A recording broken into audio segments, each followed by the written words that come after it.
마뉴스의 논설, 갈매기의 눈깔입니다. 이창동 감독의 영화 밀양은 용서를 주제로 다룹니다. 이웃집 살인마한테 아를 잃은 엄마는 억수로 힘든 과정을 거치가 범인을 용서하러 찾아갑니다. 그러나 아를 살해한 범인은 이미 신께 용서를 받았으니 당신 용서는 필요 없다고 메시지를 던집니다. 영화는 엄마의 절망을 끝으로 막을 내립니다.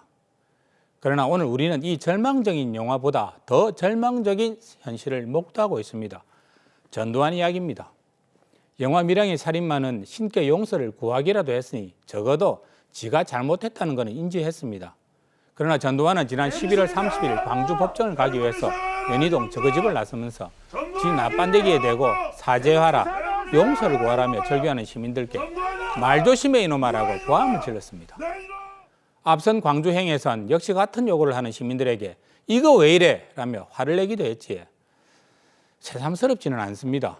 지난 1995년 내란죄로 재판을 받을 당시에는 왜 나만 갖고 그래? 라고 말했던 기억이 납니다. 1980년 5월 18일부터 27일까지의 광주에서는 군홧발에 짓밟힌 559명의 시민들이 직접 또는 후유증으로 목숨을 잃었습니다. 아직도 찾지 못한 사람이 65명, 구속되고 고문당했던 피해자도 1,500명이 훌쩍 넘습니다.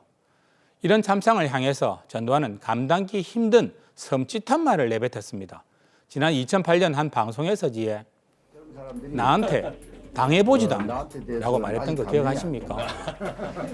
나한테 당해보지도 않고. 본인은 벌로 씹어린 농담이라고 할 수 있겠지만 이 복을 채우는 말이 어찌 농담일 수 있겠습니까? 전시 아내 이순자는 내 남편은 민주주의의 아버지라고 말하기도 했습니다. 부창부수를 받게야. 성경에서 예수는 십자가에서 숨을 거두기 전에 자신의 목숨을 뺏고 또 조롱하는 유대인과 로마 군병들을 향해서 아버지, 저들은 자신의 죄를 모르고 저래하니 저들의 죄를 용서해 주이소라고 기도하십니다. 그러나 광주의 아픔을 품고 사는 이들에게 예수가 하셨듯이 전두환을 용서하라고 강요할 수는 없습니다.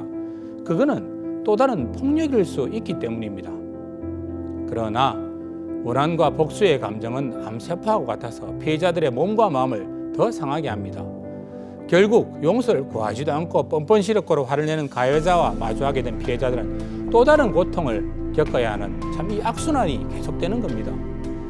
그런 측면에서 보면 용서는 가해자를 위한 것이 아니라 피해자 자기 자신을 위한 일이라는 뜻이지에 그러나 아무리 그렇다고 하더라도 저는 전두환이를 용서하고 싶은 마음이 아직까지는 없습니다.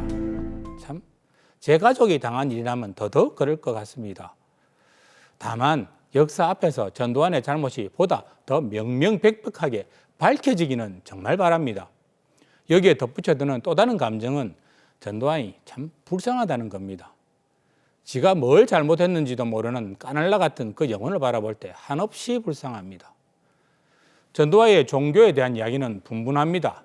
백담사로 도망가가 매일 108배를 했다고도 하지만 대체적으로 학창시절부터 천주교를 믿었다는 설이 주류인 듯하네요.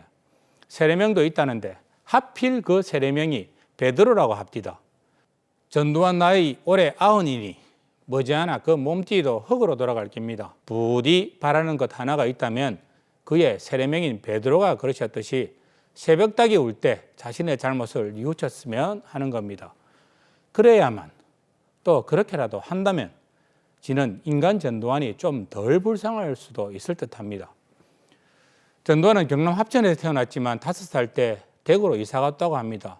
그 물 좋은 합천에서 와 저런 인간이 태어났는지 모르겠지만 뭐 그래도 부산 표준말은 잘 알아듣겠지에. 전두환 씨, 부디 내가 그대를 덜 불쌍히 여기게끔 새벽닭이 울기 전에 회개해 주길 바랍니다. 지금까지 부산 앞바다를 나르며 하는 논설 갈매기의 눈깔이었습니다.